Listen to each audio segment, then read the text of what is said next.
അഭ്യർത്ഥിക്കുകയാണ്. Thrissur Machad government higher secondary സ്കൂളിലേക്കാണ് ഇനി നമ്മൾ പോകുന്നത്. ഈ സ്കൂൾ വലിയ രീതിയിലുള്ള അപകടാവസ്ഥയിലാണ്. സ്കൂളിനോട് ചേർന്നുള്ള പഴയ കെട്ടിടമാണ് ഏത് നിമിഷവും നിലംപതിക്കാവുന്ന അവസ്ഥയിലായിരിക്കുന്നത്. 65 വർഷം പഴക്കമുള്ള കെട്ടിടം. ഈ കെട്ടിടം പൊളിക്കാൻ ജില്ലാ പഞ്ചായത്ത് ഇതുവരെയും അനുമതി നൽകിയിട്ടില്ല. ഇവിടെ പഠിക്കുന്നത് 1000-ലധികം കുട്ടികളാണ് എന്നുള്ള കാര്യം കൂടി ഓർക്കേണ്ടതുണ്ട്. Thrissur Machad government higher secondary സ്കൂളിൻ്റെ ദൃശ്യങ്ങളാണ് ഇപ്പോൾ നമ്മൾ കണ്ടുകൊണ്ടിരിക്കുന്നത്. സ്കൂളിനോട് ചേർന്നുള്ള പഴയ കെട്ടിടമാണ് ഇത് ഏത് നിമിഷവും നിലംപതിക്കാവുന്ന അവസ്ഥയാണ്.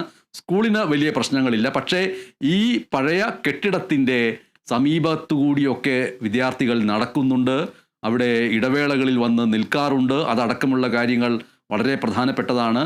എന്ന് മാത്രമല്ല, അതിശക്തമായിട്ട് ഇത് ഇടിഞ്ഞു വീണാൽ ഉണ്ടാകുന്ന രൂക്ഷമായിട്ടുള്ള പൊടിപടലങ്ങളും മറ്റും ക്ലാസ് മുറികളിലേക്ക് ചെന്നു ചേരാൻ ഒരു പ്രയാസവുമില്ല. 65 വർഷം പഴക്കമുള്ള ഈ കെട്ടിടം പൊളിക്കാൻ പലതവണ അനുവാദം ചോദിച്ചിട്ടും ജില്ലാ പഞ്ചായത്ത് അനുവാദം നൽകിയിട്ടില്ല.